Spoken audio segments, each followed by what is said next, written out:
There are more than 100 unique styles of beer, each with their own set of ingredients, process, guidelines, history, and experience. If you're a beer lover, an industry leader, or somewhere in between, a better knowledge of beer style will improve your life and your work. Welcome to A Sense of Beer Style, essential beer style training for those who want to lead in food and beverage. I'm Julia Herz. And I'm Jeremy Storton. We're advanced Cicerones, beer judges, home brewers, and we're excited to guide you through the vast and wonderful world of beer styles.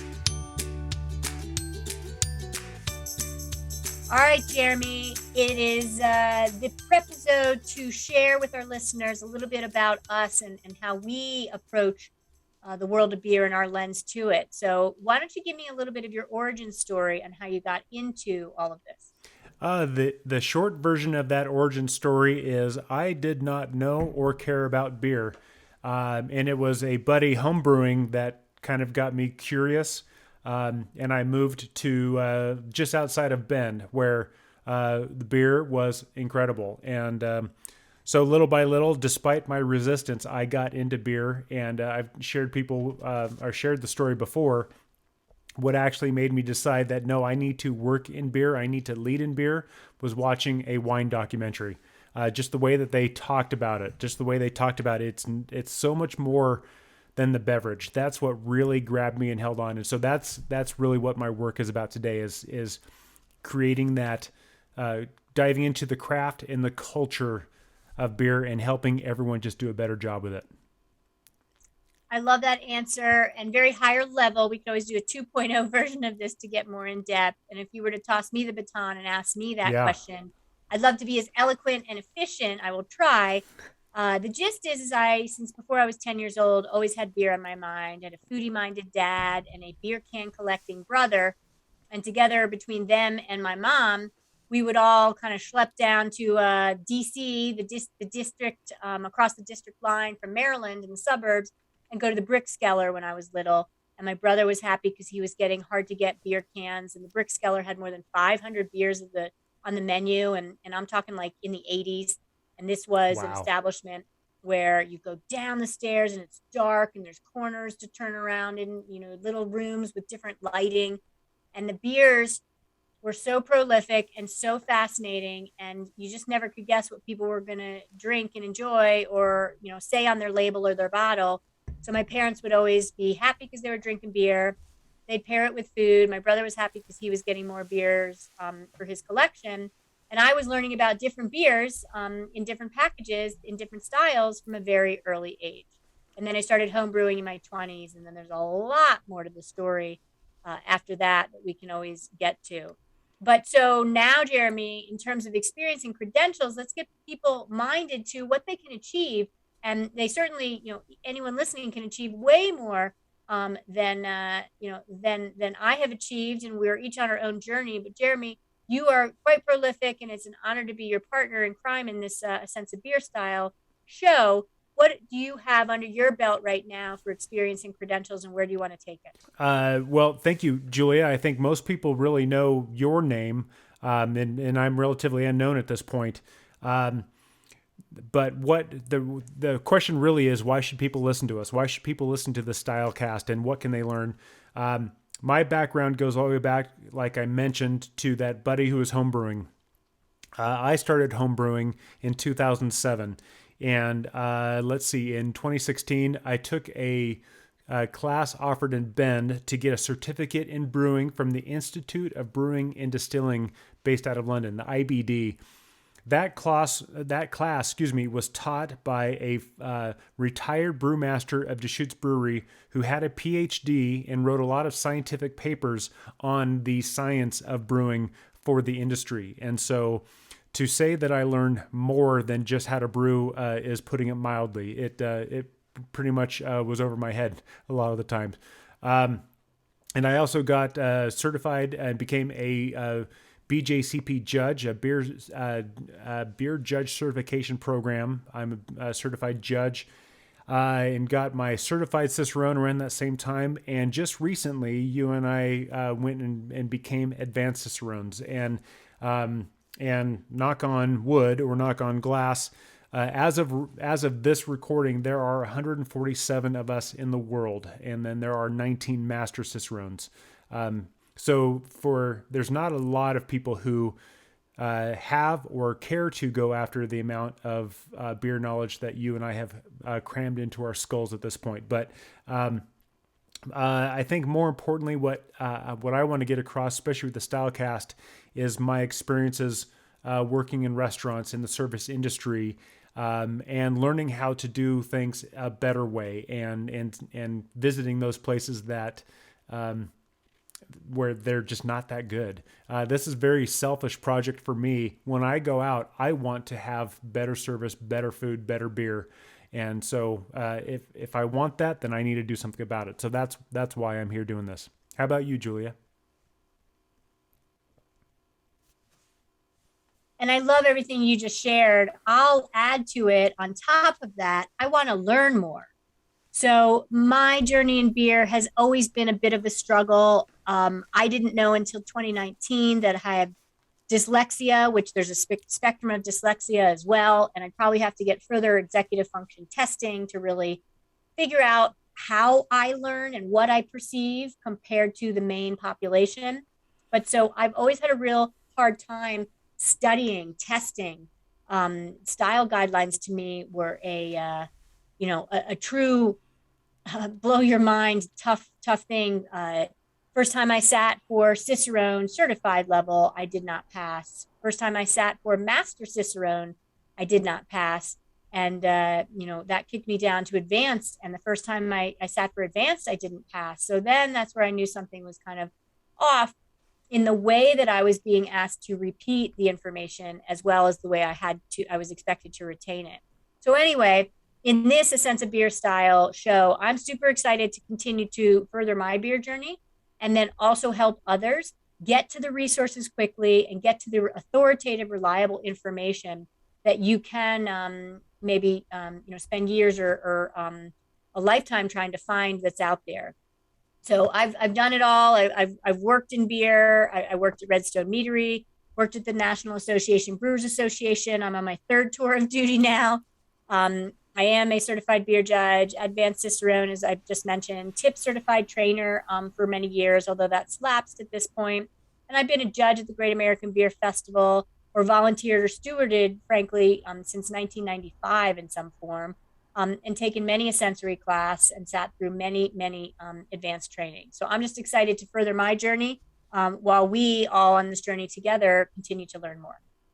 And I especially appreciate your eloquence and just kind of open acknowledgement about some of the struggles you've dealt with dyslexia. I mean, you are a very high functioning person. You are someone who's done a lot of great work in this industry, and no one would have guessed that you had your own personal challenges in that regard. So I think that's excellent for those people who want to achieve something in this industry.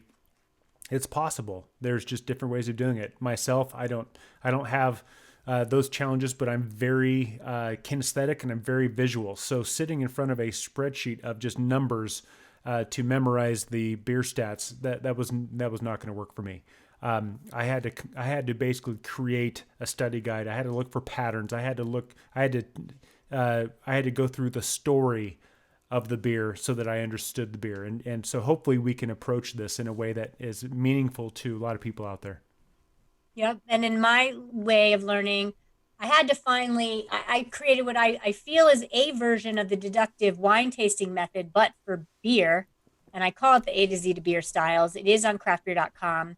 And without that hit list memorized and done in my own way, when I was asked to repeat for a friend, a family member, somebody I'm serving a beer to, or in testing situations, I would miss gaps of explaining what was there in the sense of the overview of the style, what I'm getting from tasting the actual beer. So when I had that complete checklist finally memorized, that's where the money kind of started to gel for me. And I really was finally able to be prolific and explain every beer style to the depth of what I had memorized. But yet without that list of triggers, you'd think that I had gaps in my understanding of each of those beer styles, or gaps in the way that I sensory wise describe what I'm perceiving. And really it was just kind of missing moments in time of what I could cover. I wasn't getting triggered to do so. So yeah, we have our method to madness, and